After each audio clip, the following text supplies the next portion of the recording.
Deixa eu falar um pouquinho a respeito da pessoa de Noé, só para a gente entender. Eu sei que tem muita gente que não gosta de genealogia, e geralmente você lê a Bíblia, lê o capítulo 1, 2, 3, 4, você lê só até a metade do 4, porque a outra metade do 4 para frente é a genealogia de Adão através do seu filho Caim, certo? E quando você chega no capítulo 5, é a genealogia de Adão através do seu filho Sete. As pessoas me perguntam com quem casou Caim, mas ninguém me pergunta com quem Sete casou. Sete teve que casar também, porque na genealogia diz que ele teve filho, o primeiro filho dele chamou Enos, e depois teve outros filhos e filhas. Ele teve que casar, casado com alguém.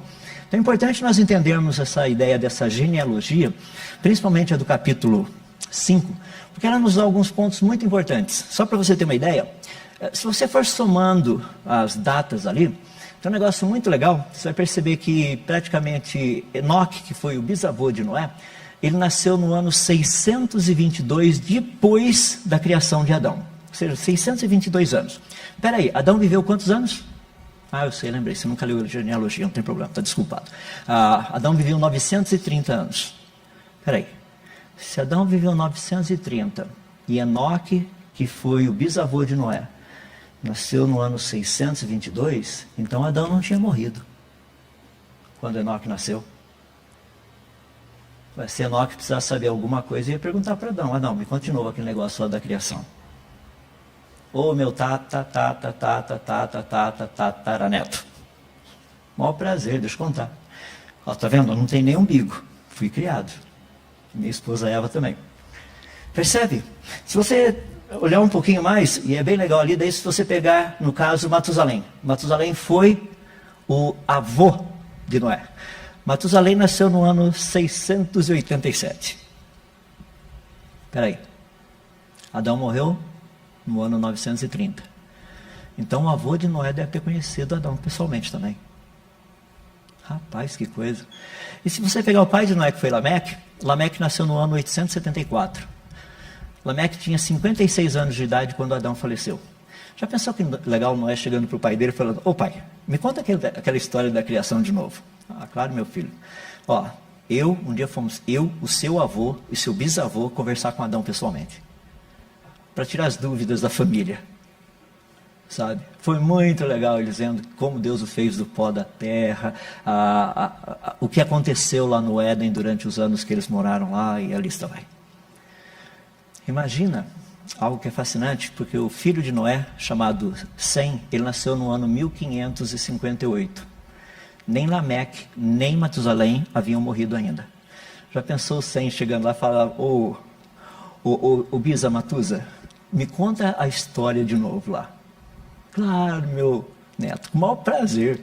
O bisneto, no caso aí, com o maior prazer. Sabe, percebe? Você tem Sem, que nasceu 98 anos antes do dilúvio, tendo a oportunidade de conversar com seu avô e bisavô, que conheceram Adão pessoalmente. Agora, sabe o que é fascinante? Quando Sem, filho de Noé, faleceu, Isaac tinha 50 anos de idade. Já pensou que legal? Se Isaac precisasse saber de alguma coisa, manda um servo lá, vai lá conversar com Sem, pergunta de novo se ele tem certeza. Fala para o Isaac o seguinte: eu conversei com meu avô, com meu bisavô, e eles me contaram a história, eu estou passando exatamente do jeito que eles passaram.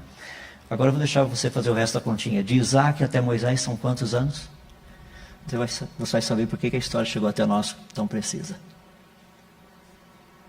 Percebe? É muito, muito importante nós entendermos essa dinâmica, porque senão a coisa fica meio perdida.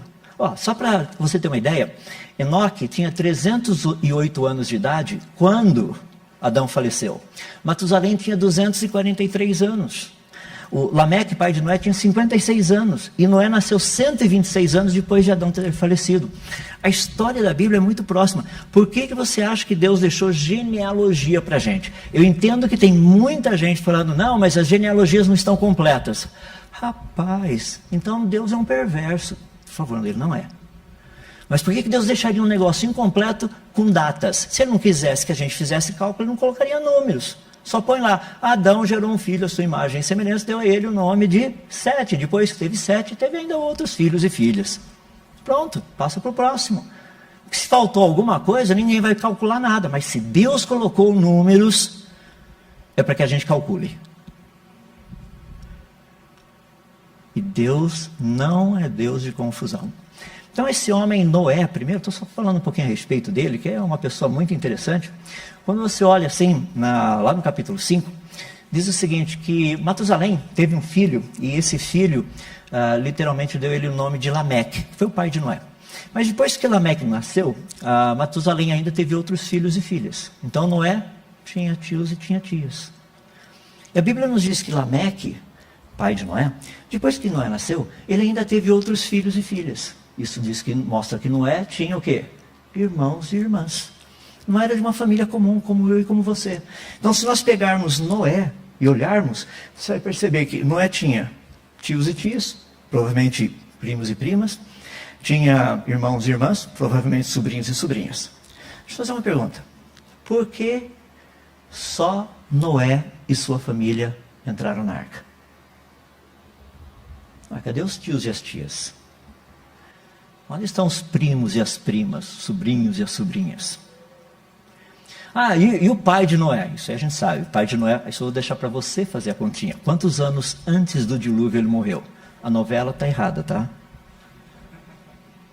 Porque o pai de Noé faleceu, eu vou dar para você. Não é de 5 para menos. 5 anos antes do dilúvio para menos é quando o pai de Noé faleceu. Faz os cálculos. E o avô de Noé?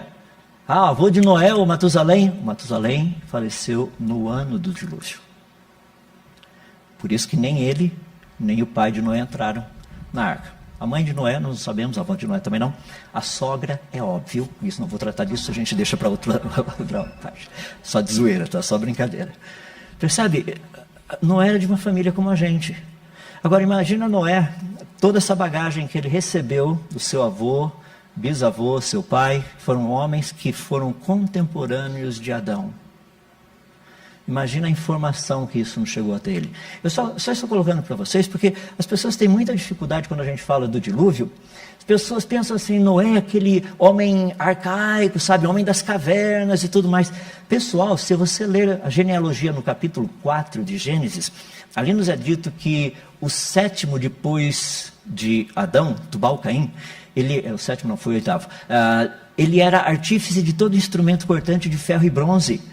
Isso daí se deu mais ou menos 800 anos antes do dilúvio. Já imaginou? 800 anos antes do dilúvio, já tinha mineração, siderurgia, metalurgia, todas essas coisas rolando. Peraí, como é que você faz um instrumento cortante mesmo de bronze? Porque bronze é uma liga. E se a proporção não estiver correta, ele perde o corte rapidinho. Se eu te mandar lá para o estado de Minas Gerais, tem bastante minério de ferro. Você sabe o que é minério de ferro? Se você chegar lá no chão e olhar, você sabe o que é?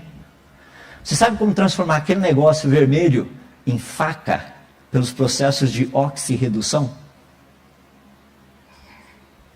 Talvez você não, mas Tubal-Caim sabia. E ele fazia isso. Percebe? Havia tecnologia na época de Noé. É possível ver pela tecnologia que existiu depois, civilização harapiana, que eu citei para vocês, e antes. A Bíblia fala, uma grande tecnologia. Então é muito legal quando a gente entende um pouquinho a respeito dessa temática toda aí do dilúvio.